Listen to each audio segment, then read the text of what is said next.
This is Reasonable Doubt with your hosts, Mark Garrigus and Adam Carolla. Yeah, get it on. Got to get on the church. We're going to make it get on. Welcome to the best hour or so in the universe. It's Reasonable Doubt. I'm Adam Carolla. That is Mark Garrigus, still in Salt Lake City. In beautiful Salt Lake. How goes it over there, Mark? Well, today's a court holiday. We'll resume tomorrow morning, and then we'll see what happens next week. We've got our hands full over here. All right. Well, we got a lot of breaking news with the Rittenhouse trial, and then there's the Travis Scott situation. You want to start with Travis? Yeah, we should. I mean, as predicted, I think, having been through this a number of times, I think with Travis and the promoter and the facility and everything else, I mean, the lawsuits are piling up by the minute, frankly. And I think the investigation, the criminal investigation, is heating up as well. I think there's going to be somebody I think is going to be held accountable here. Who would you hold account? Who's at the top of the pyramid of accountability for the Travis Scott situation? Well, if there was what's been bandied about is this 56-page protocol for how they were supposed to present. It's tough, I think, to hold somebody liable. I mean, from a prosecutorial theory, to hold somebody liable on any kind of an intentional act. So what you've got to find, or I think what they would have to find, is that somebody was cutting corners for costs or some other kind of a way to peg this thing. Even though Travis Scott has apparently got 2 prior misdemeanors, it's going to be very difficult to say from where he was standing that he could see or understand what was happening at the time in real time. And I don't think anybody has suggested so far for a second that, for instance, that he was told something or that he knew it was happening and decided, I'm just going to go forward and proceed anyway as people are dying. I find that hard to believe. Yeah, that's going to be tough because it's a fog of war type of situation and there's so much going on, and you'll never really fully be able to get inside of his mind if he just said, I didn't know what was going on, or I was confused, or even if somebody came out on stage and said what's happening, there's just plausible deniability of going, I couldn't hear him, I thought he was talking about something else. Like, it's going to be hard, but they will find a paper trail, and they will find that, corners were cut, because I'm sure corners are cut everywhere. I mean, it's not much different than the Baldwin on-set shooting. If you took any set and you just dove into it and looked for a paper trail of people saying, well, we don't need 10 security guards, we can use 8, and we don't really need someone 30 years as a gun wrangler, we can get this person. They could find that on every set where nothing ever went wrong. Right, because obviously you've got a budget. That's why there's a thing called a production budget. You have a production budget, which means you've got to cut some things or you spend more somewhere else. And you know better than anybody about that. You have operated for years in that world. Yeah, it's basically like saying somebody mopped the floor and they didn't put a cone out that said wet floor, but 100 people walked past it and didn't slip. And then when one person slips, they go, why didn't you put the cone out? And the answer is because we never put the cone out, because no one ever slips. But once in a while, shit happens. And then we turn it into a thing where, you ignored protocol. But it's not really. It's a kind of a risk assessment kind of thing. It's sort of like, did you wear your mask on the hiking trail? No. Well, then you defied a protocol. But it's like, or or Tin Horn Flats. They didn't shut down their outdoor dining. They defied a protocol. I mean, that's human. That's life. That goes on every time you're doing 67 in a 55. You're defying protocol. You're putting yourself in danger. You're putting those around you in potential danger. But it's still done on a very regular basis, and people sort of weigh the risk. You know, what drives me nuts is then when somebody does get in an accident and does kill somebody, everyone clutches their pearls and goes, he was going 67. It's like, yeah, so was everybody all the time. So concerts, movie sets, floors in entry halls of businesses being mopped. I mean, this goes on all day, every day. It's just once in a while something happens and we turn it into something. Well, this case, I think probably what they're investigating is they're going to look, I would imagine the authorities are looking at whether or not, and you've already seen some of this, whether or not they adequately trained the security. And there was somebody I saw, a security guard interviewed, who said they just hired me and plopped me down in there or something like that. Those are the kinds of things that they want to do to establish that there was negligence. But in order to take it out of the civil arena and get into the criminal, they've got to show something more. I always like to say, in the civil, you're fighting over other people's money. In the criminal, you're fighting for your liberty. And so if that's the case, they've got to find, or they would have to find something that's more than I had a budget and I was trying to shave it off or something to that effect. If they had some the idea, I suppose, of on that stage. I don't know if you saw this one clip, but there was a clip of a woman trying to get what looked like a cameraman to do something, and she was very distraught. And the cameraman kept kind of, shoving her off. There's a couple of interpretations of that. One is that the cameraman is not kind of responding. The other is that he didn't really understand what was happening. And he's, somebody's saying something to him, and how does he know? You have to imagine that on that stage, it was incredibly loud, incredibly chaotic, and by all reports, you've got tens of thousands of people in front of you. And I keep coming back to this idea of how can they, in that large of a setting, how do they, somebody on the stage, understand what's going on? Then do they have somebody who's going to say, I told him, during the set, or I told him on a break, or did somebody say, no, don't tell him? I mean, that would be potentially a problem if they tried to prevent him from getting the information, not for him, meaning Travis Scott, but potentially for the person who blocked the information or didn't try to get the information to him. I could see where that would be something they would be focused on. All right, shall we shift gears to the Rittenhouse trial that everyone's talking about? Yeah, boy, there was quite a lot of chatter about that, wasn't there?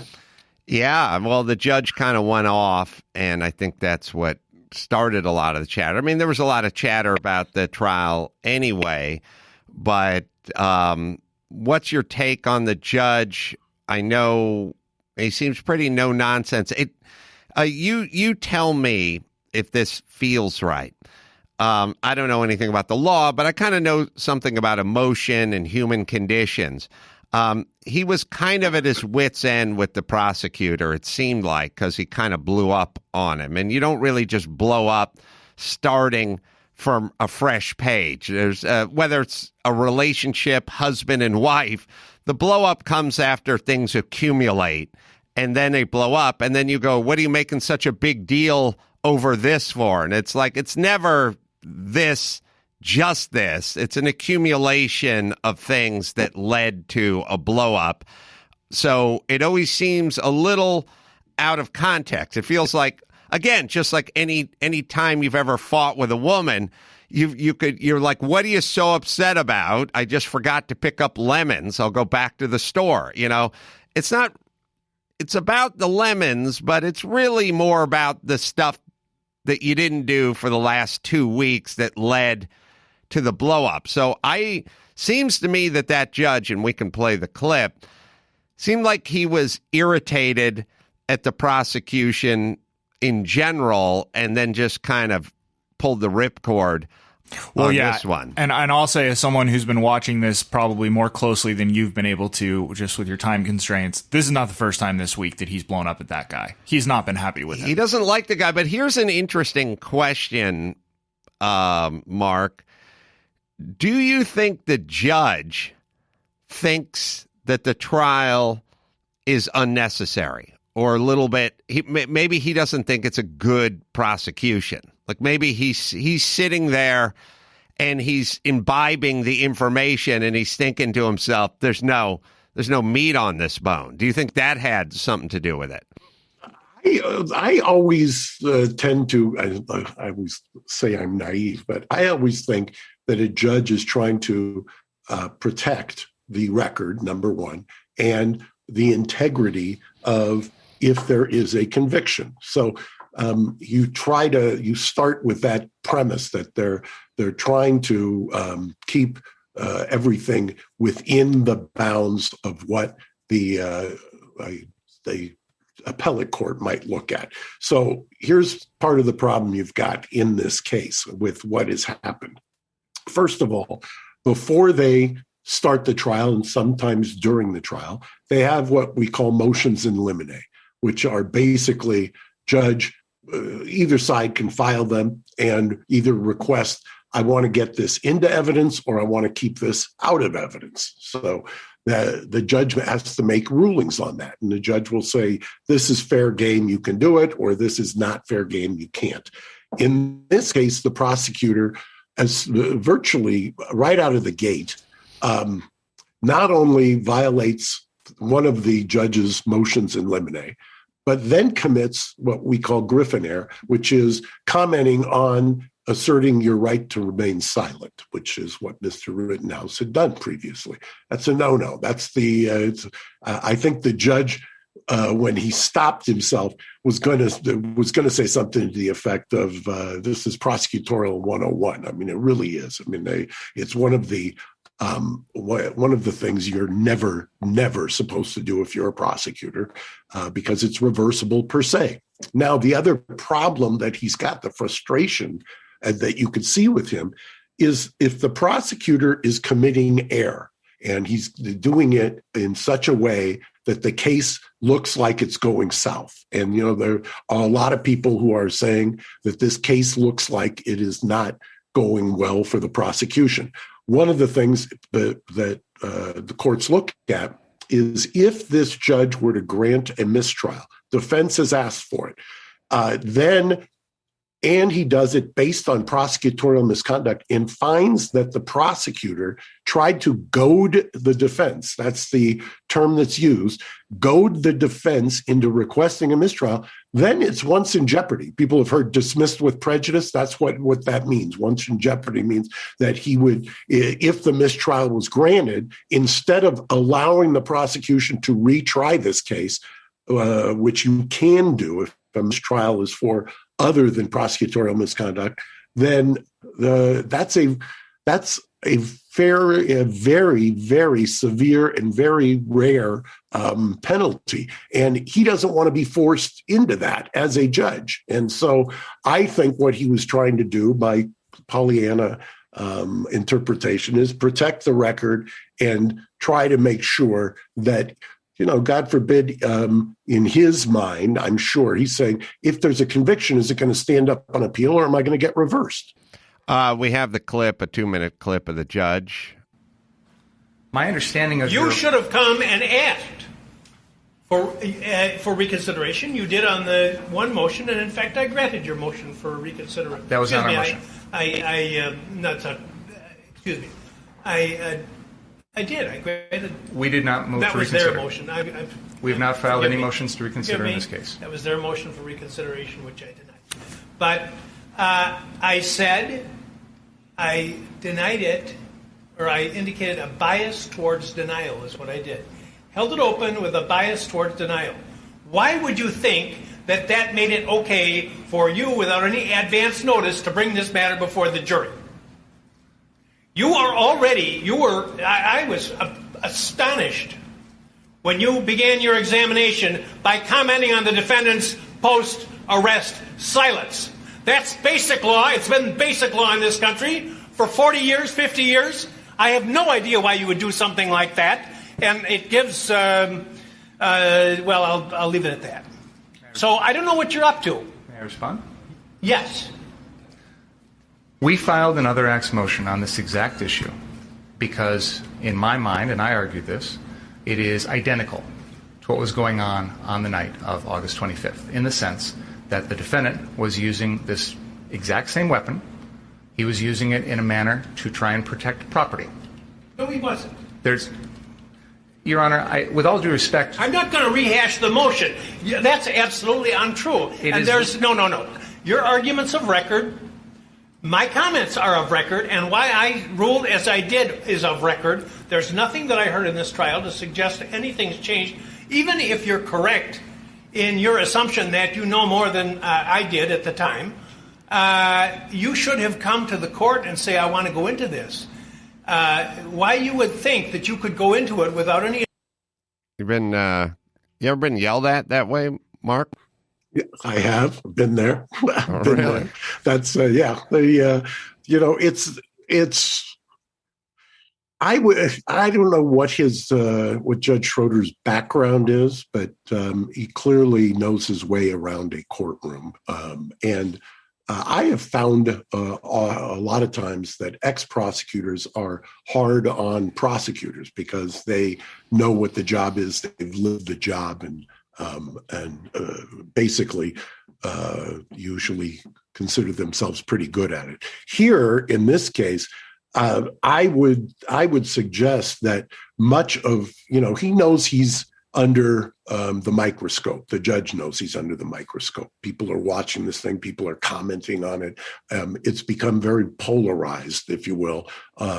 There are people on the left. I watched something this morning. People on the left were talking about how biased he is and that he's made up his mind. I've heard that, and I've heard people on the right talking about this. I mean, it tends to. We've taken the polarization in politics and we've now injected it into the courtroom here as well. And the fact remains, though, that he's trying to protect his record. That's what people have to understand. I mean, he's talked about that countless times prior to this and in some of his prior rulings. And he cited the times that he has been reversed for letting something in or keeping something out.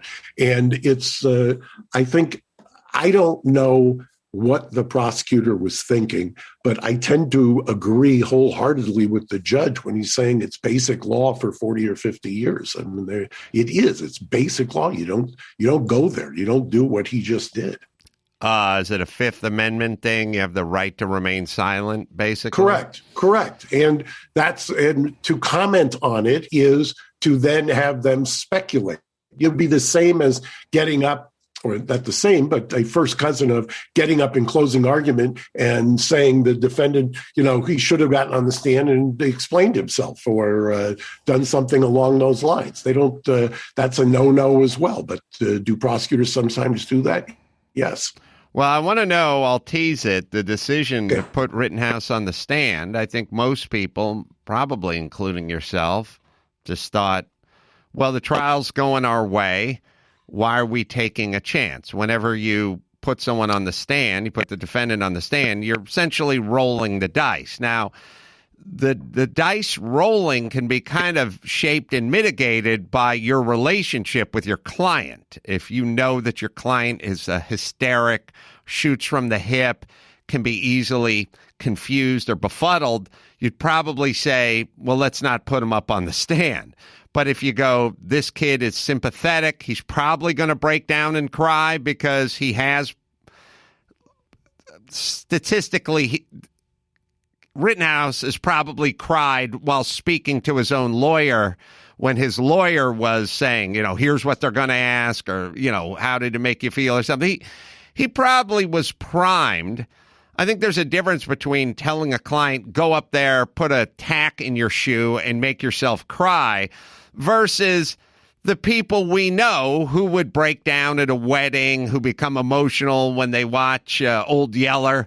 You know, Rittenhouse as a kid, I'm sure he's been completely traumatized by the last year.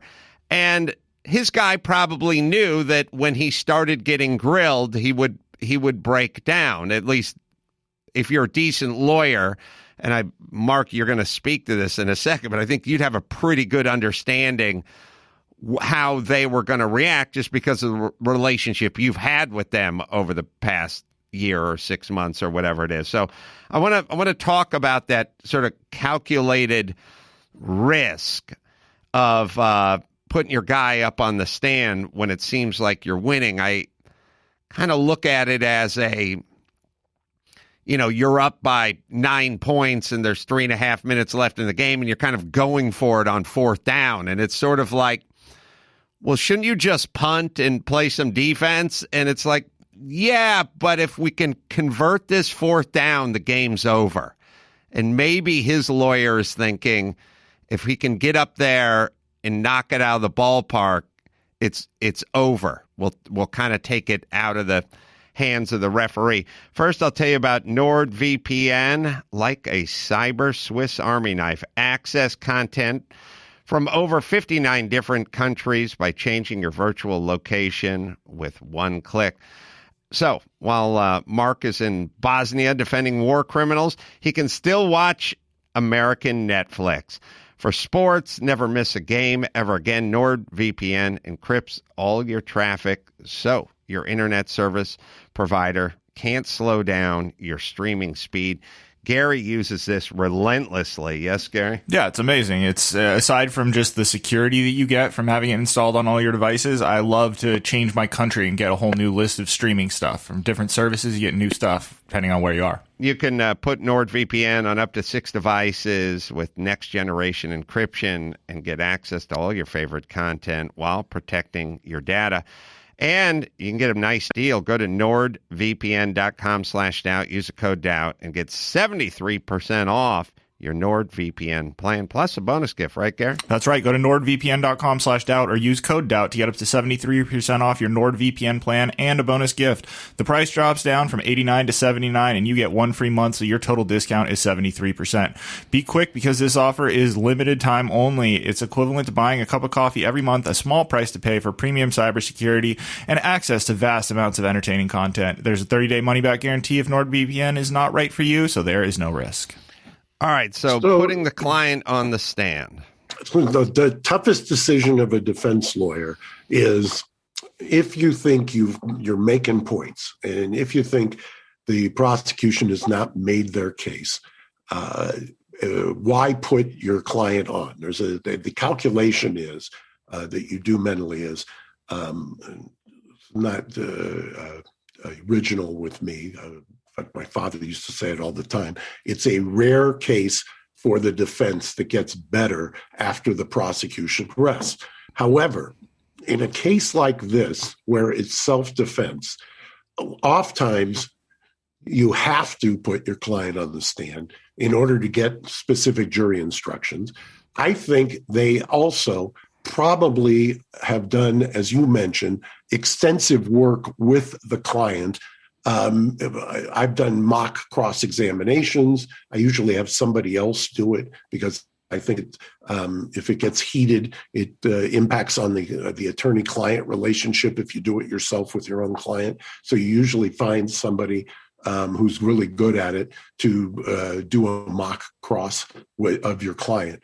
If the client holds up, and they would know this before the trial, because they would have done it repeatedly, at least once or twice.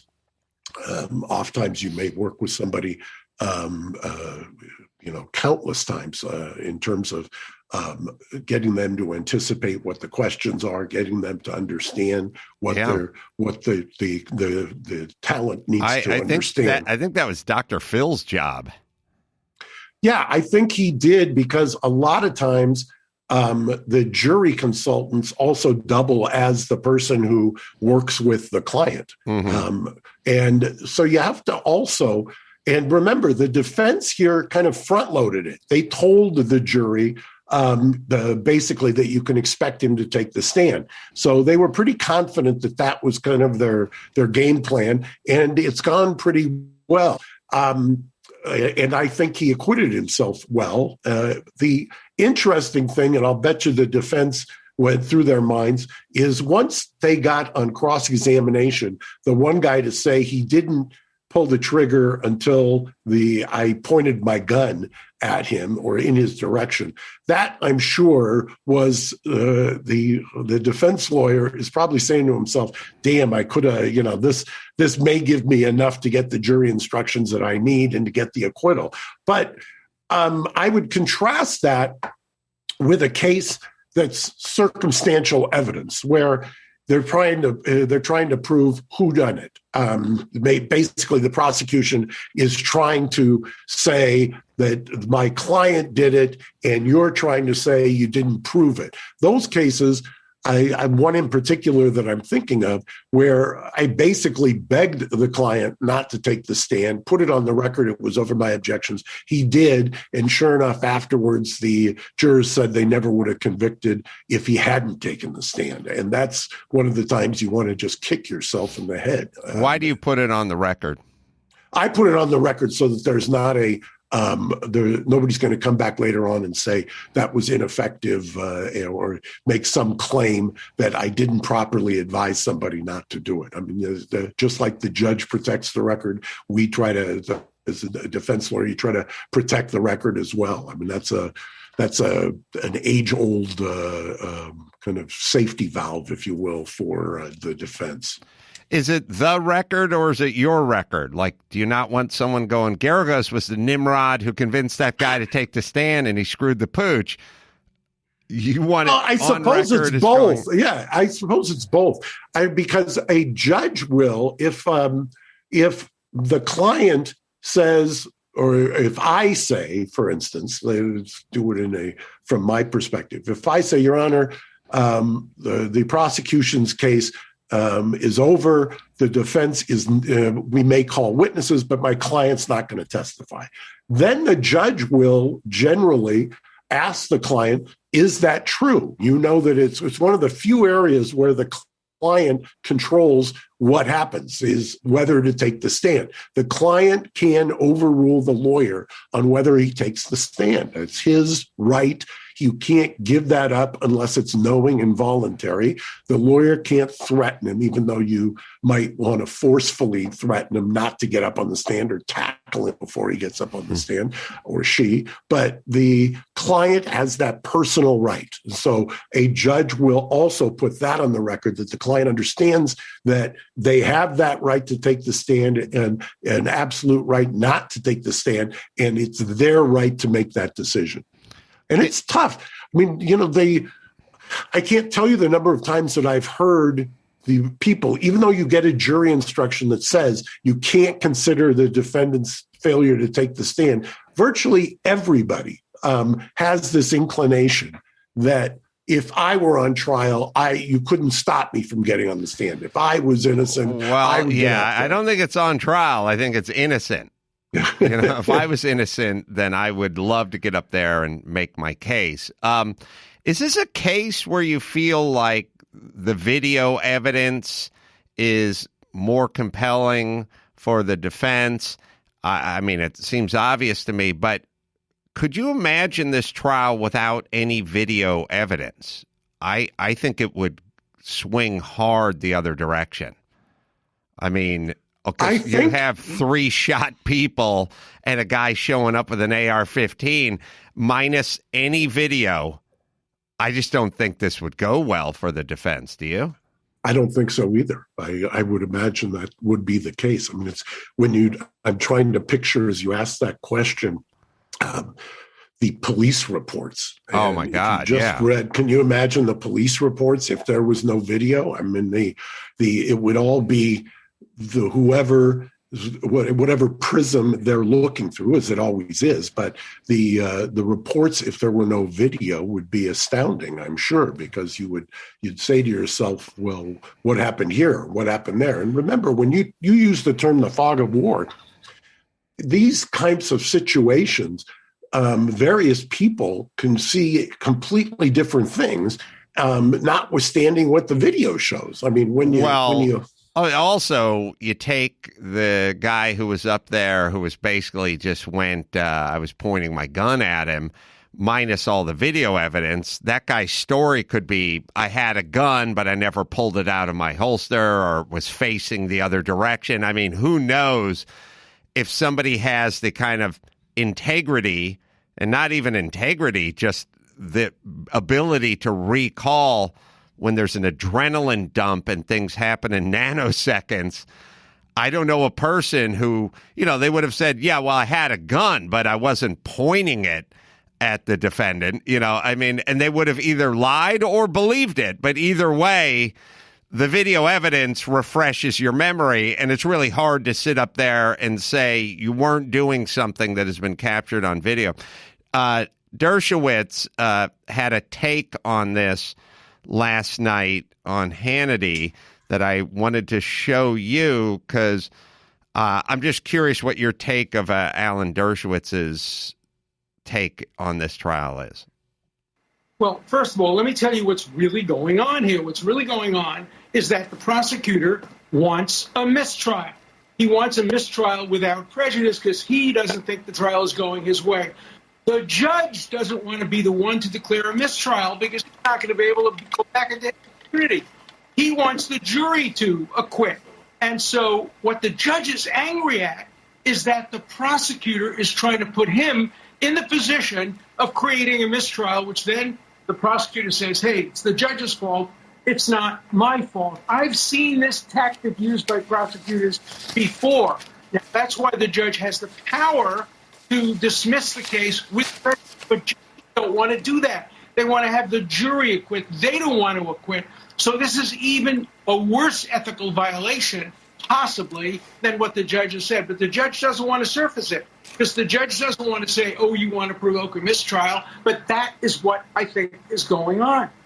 Wow, Mark Geragos. So, do you sound familiar? The case that Alan is referring to, and what we're talking about when you say the dismissal with prejudice, is declare the mistrial because of prosecutorial misconduct. I think it's either Kennedy versus Oregon versus Kennedy, where they goad you into it, where the prosecution goads you into it. And Alan is absolutely right. No judge wants to be the one who's going to take the heat for the taking it out of the jury's hands. They'd rather have the jury decide it. I mean, that's the age-old axiom. It's a jury trial. It shouldn't be the judge deciding it. And I agree too. It looks to me like the prosecution wants a mistrial. They know it's not going well, and that's why they're trying to goad the defense and the judge, basically. That probably is a great deal of his frustration here.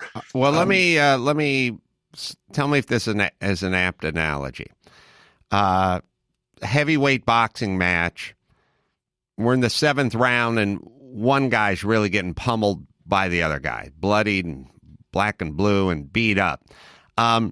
He doesn't want to quit on his stool because the crowd's going to, start throwing beer cans and everything in there. So he starts throwing low blows, kind of looking at the ref going, you stop it. And then the ref jumps in and goes, hey, knock it off with the low blows. Any more low blows, I'm going to call this fight. But the guy's getting beaten up, doesn't want to quit. He wants the fight called, essentially, so he keeps throwing low blows, but the ref doesn't want to call the fight because he doesn't want all the beer cans aimed at him. Is that somewhat analogous to what's going on? It's somewhat analogous in the sense that then if the ref calls the fight, the guy can say, I was robbed and I want a rematch. That's right. They're kind of where they're at. So yeah, I'd say I had never thought of it that way, but as usual, your brain works in magnificent ways. Well, we have a super cut of pundits just after the Rittenhouse shootings that was in August of last year. I don't know, August 25th or something like this. Yeah. There's also some thoughts going around. It's a kind of it's a Nicholas Sandmann thing where you're taking this minor and you're basically smearing him. And if he does win this trial, is he going to be able to go after some of these people that are calling him a white supremacist and a vigilante and so on and so forth? So and then I have another theory, but I'll play you this clip first. Okay. Kenosha shooter, Kyle Rittenhouse, he murdered 2 people, by the way. Rittenhouse is basically what you would have had in a school shooter.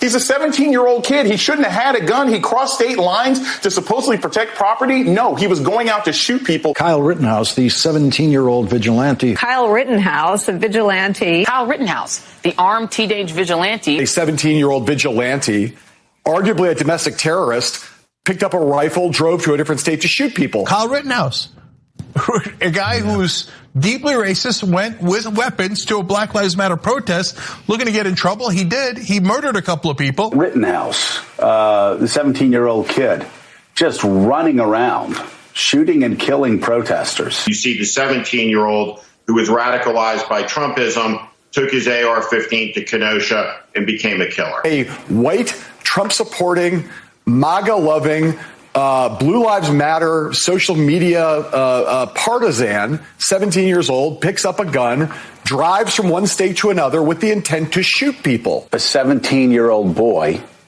who drove across state lines with an AR-15 and started shooting people up, including a guy with a skateboard. Kyle Rittenhouse, who has killed protesters, unarmed protesters. Rittenhouse, a 17-year-old that went with a weapon into the middle of protests and then provoked people and then shot and killed them. Kyle Rittenhouse is the enemy. A boy from out of state drives up to the state with an AR-15 around his neck, shoots and kills a couple of people, shooting wildly, running around, acting like rent-a-cop. Drove across state lines armed with a rifle to go and shoot people. What a dark, dystopian scene where a 17-year-old boy is carrying around a rifle, running around and gunning down protesters.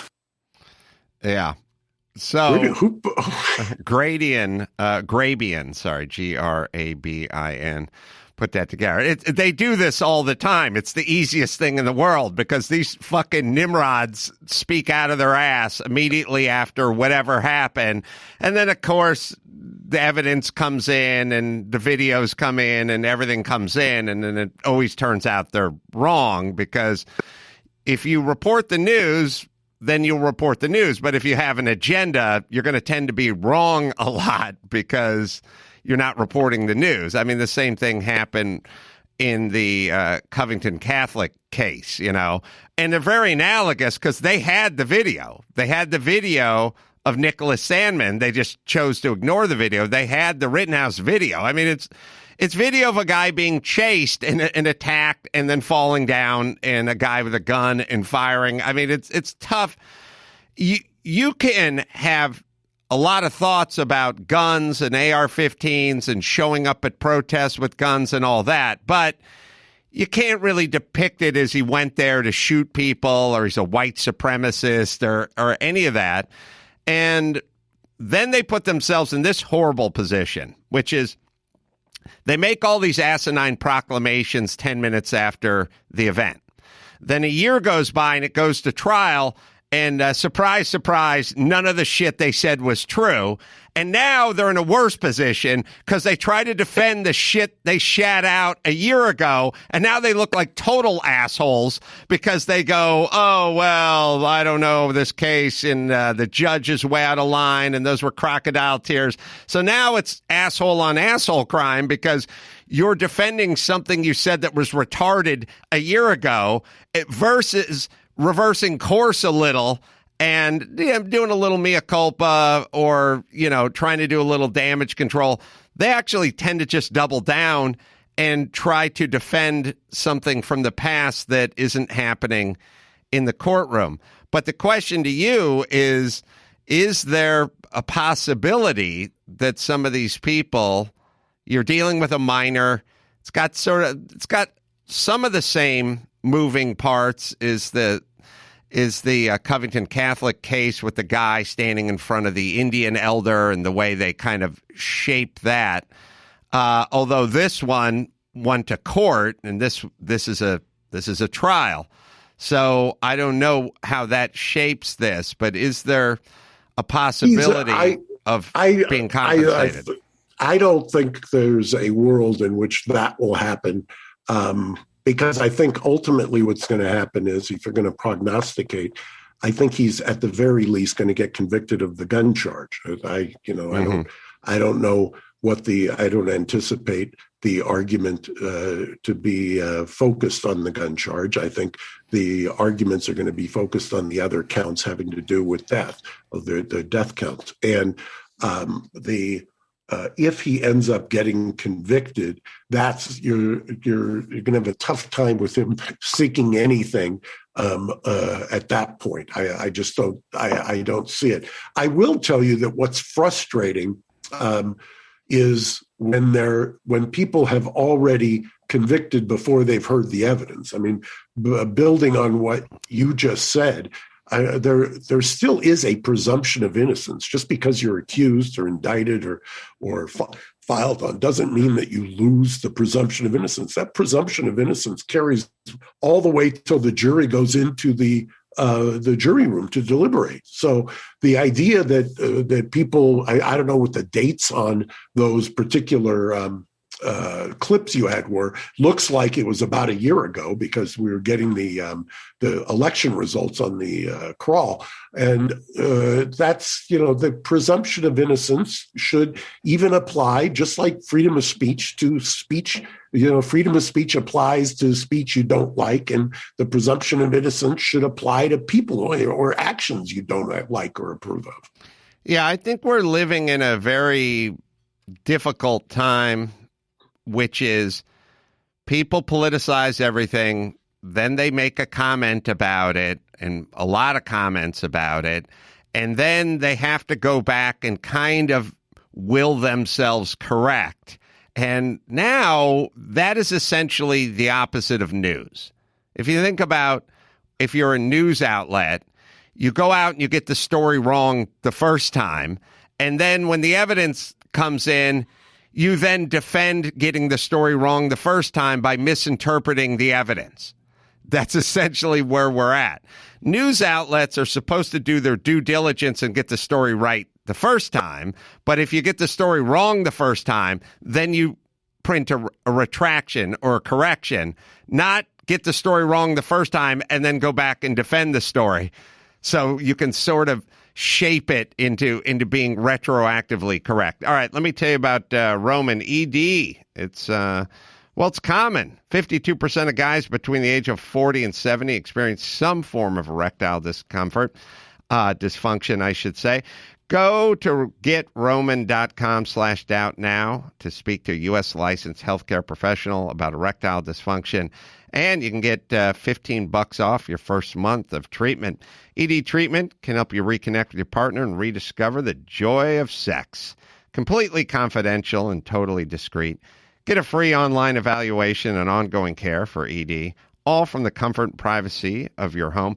No big logos or labels on the packages. It ships to you with free 2-day shipping. Right, Gary? That's absolutely right. Go to getroman.com/doubt today. And if you're prescribed, get $15 off your first month of ED treatment. Make sure you're ready to have confidence and control this fall. Roman ready. GetRoman.com/doubt. So the other scary time we're living in is if you're a juror, you have to kind of lick your finger and put it in the air. Now, there's two lick your fingers and put it in the air. One is lick your finger and put it in the air and observe what's going on inside the courtroom.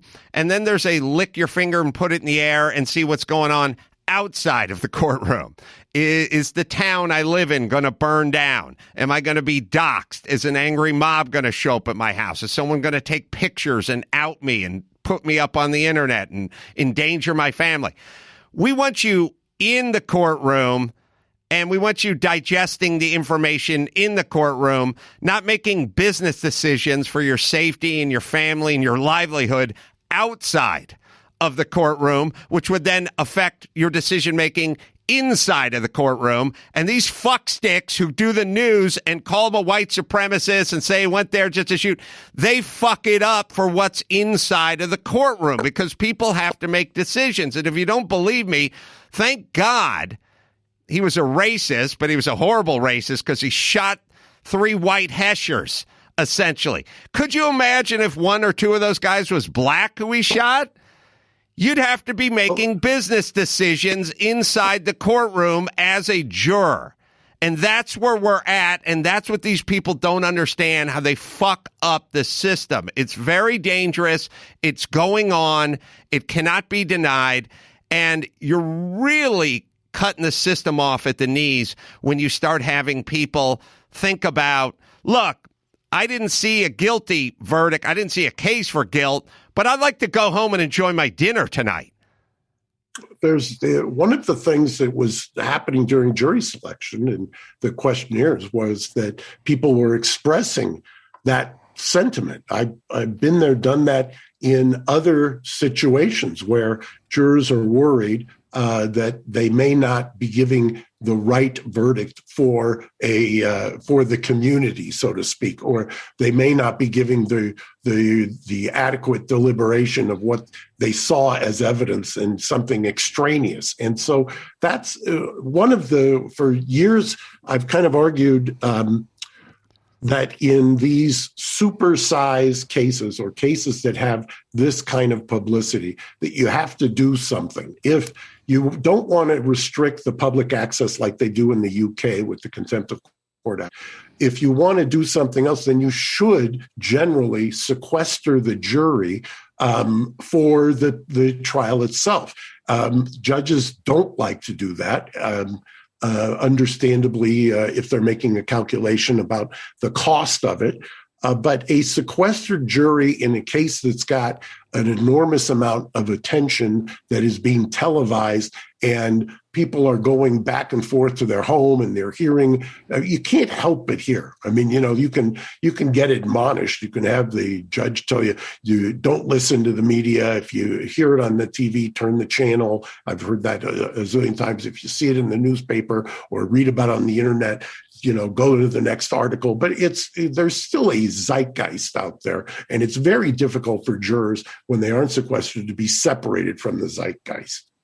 Yeah, I agree. I think and also people have no memory of anything. If you asked people 2 years from now and you said Kyle Rittenhouse, they'd go, "Who's that?" And he'd go, "Remember that kid who went to Kenosha? Oh yeah, the white supremacist who just shot the protesters, right? Yeah, what happened?" Like that's how your mind works. It can't work anyway else, really. You have to really do a diligence. You have to do due diligence for it to be any other way than that. I mean, that's the way we work.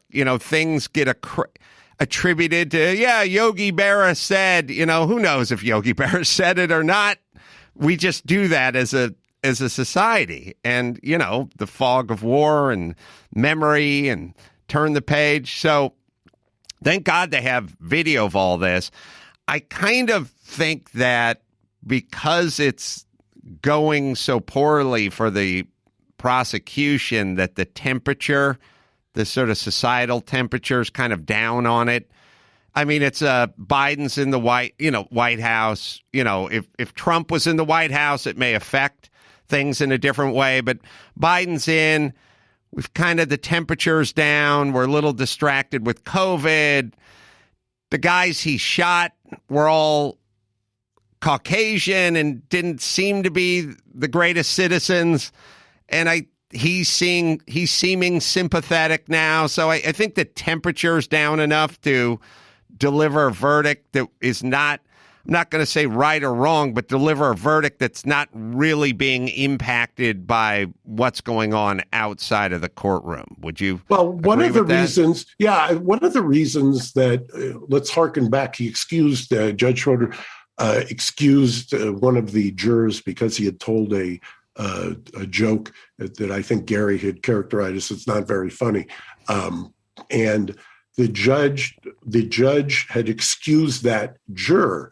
And he was doing it also to try to, I think, lower the temperature, if you will. And clearly, if you're somebody who's inside that courtroom defending somebody who's accused of a crime, one of the things you're always worried about is that there's going to be extraneous influences, or that somebody's there as a stealth juror, or somebody's got an agenda. You don't want that. You want people to look at the evidence. You want jurors to look at the evidence that's in the courtroom that comes from the stand, and not from, any extraneous source. Otherwise, how can you try a case, and how do you feel comfortable about the integrity of the verdict?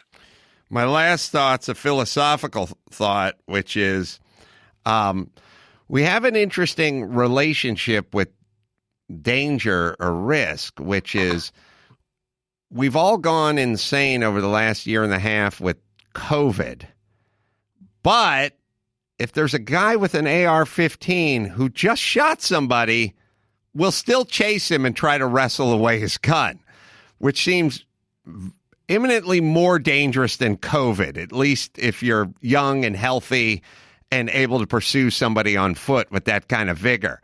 I am shocked that, he's got this AR-15 and you, without a weapon, are chasing him and trying to corner him behind a car, number one. But once he shoots that guy, I think we've established that he will use his AR-15 and knows how to use his AR-15. Why are we chasing him at that point? I mean, guys running up, just smacking him on the head, another guy, whacking him with it. You have a skateboard. He has an AR-15. Why don't you pump the brake? Pump the brake a little bit there. I had not thought of that. That had not occurred to me. These are the same people that were scared shitless of COVID. They were probably hosing down their McDonald's Grubhub bag before it came into the apartment 10 minutes ago, and now they're chasing a guy with an AR-15. Please get some relationship with danger, people. Please. All right, I got one more. Geico. Do you rent your home? Will you do one or the other? Then there's your automotive policy. That is going to be bundled up nicely with Geico. Geico makes it easy to bundle your homeowners, your renters insurance along with your automotive policy. So go to geico.com, get a quote, and see just how much you could save and just how easy it is to save when you get your bundle working at Geico. That is geico.com. I'm going to be doing a couple of live shows December 15th in Brea. We're going to have TJ Miller out there. Patrick Warburton's coming out, so you can check that out. Then I'll go to Portland December 22nd, 23rd. We'll do live shows there at Helium, do some stand-up shows and some live pods there. You can subscribe to Reasonable Doubt's YouTube channel, youtube.com/Reasonable Doubt Podcast. And check out Pluto TV for free, $6.87. That's our chassis channel. Got 24-Hour War, Shelby American, all the docs. Everything's up there. Mark, what do you got? You're still open at Gigi's in Palm Springs. So if you're in Palm Springs, stop by. I went down there to the soft opening, and the food was incredible. So check it out. And if you're in San Clemente, stop by Casa Tropicana, Gary's favorite hotel. So until next time, Adam Carolla for Mark Garagos saying mahalo. Thanks for listening to Reasonable Doubt. Tune in next Saturday for an all-new episode.